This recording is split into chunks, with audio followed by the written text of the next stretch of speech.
There's a woman who lives across from me. Top floor. Directly opposite. Same angle. Same view. She has my hair. My height. Even my posture. That slight slump when she stands too long. The way her shoulders fold in as if she's trying to disappear into herself. For weeks, I told myself it was nothing. A coincidence. A weird trick of routine and familiarity. It's a city after all. We overlap. We echo. We wear the same coats. Buy the same mugs from IKEA. Move the same way under the same sky. That's what I told myself. Until the day she smiled at me, because I wasn't smiling. It started with small things. I'd brush my teeth in the morning and glance out the window. She'd be doing the same. Same hand. Same rhythm. Same beat between strokes. I'd boil water. She'd pour hers at the same time. Once or twice, it was funny. Then it wasn't. One night, I stood at the window holding a cup of tea. She did too. Mine was in my left hand. Hers in her right. I switched hands. So did she. I froze. She froze too. I raised my cup. She raised hers. I waved. She didn't. She just stared. Not blankly. Not with confusion. With recognition. Like she'd been waiting for me to realize it. The next morning, I didn't go near the window. I stayed in bed, stared at the ceiling, tried to convince myself I'd had a long week. Stress, maybe. Too much caffeine. By nightfall, I couldn't help it. I peeled back the curtain, and there she was. Standing, still, staring, wearing the exact outfit I wore the day before, down to the mismatched socks. I called building security, filed a complaint, said a woman across from me was stalking, copying, harassing. They looked up the unit. The clerk frowned, said it's been unoccupied for over 3 years. Foreclosed. No utilities. No lease. No resident. That didn't make sense. I'd seen lights on. I'd seen steam on her windows. I'd seen her move. But the system said no one lived there. That's when the knocking started. Not at the door, at the window. You don't know what madness feels like until something knocks from the wrong side of a glass pane. At first, it was soft. A tap. Just one. Then nothing for days. Then 3 knocks. Same time every night. 3:17 a.m. every night. Not 3:15. Not 3:20. Always 3:17. I started logging it in a notebook. Dates, times, patterns. Always the same. I stopped sleeping. Started drinking. I taped up the window with cardboard. Blackout curtains. Duct tape. Bookshelves pressed up against the frame. It didn't help. Because I could still hear her breathing. Not through the window. Through the walls. I called my sister. Told her something was wrong.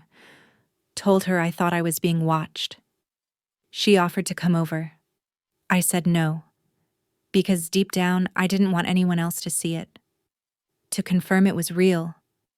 Because if it was real, that would mean I wasn't losing my mind.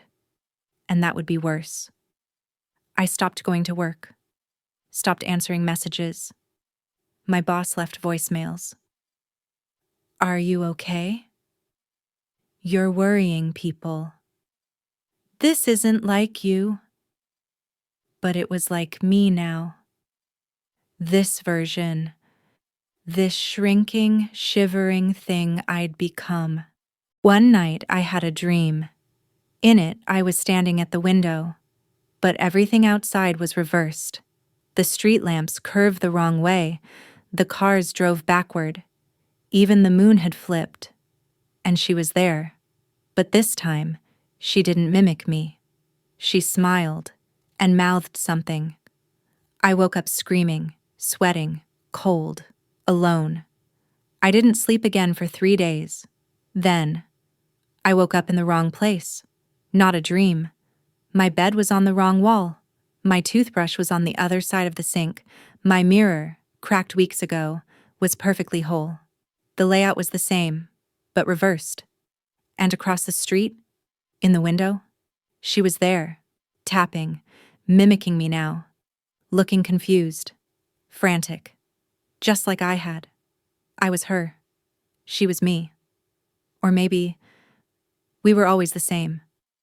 I tried to leave, but the hallway outside my door looped back into itself.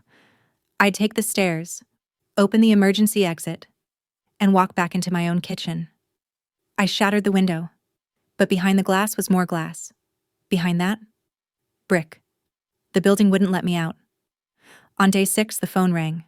It hadn't worked in days. No dial tone, no service, but it rang. I answered. No voice, just breathing. Then a whisper. You're not April. Then silence. I stopped eating. I forgot how. I forgot how long I'd been here. The lights never dimmed. The clocks never changed. I tried to mark the days with scratches on the wall, but every morning, they were gone. I sat at the window for hours. Sometimes she appeared, sometimes she didn't. I started writing notes to her, taping them to the glass. Are you real? Are you trapped too? What happens if we switch again? One morning, she held up a note of her own. You don't want to know.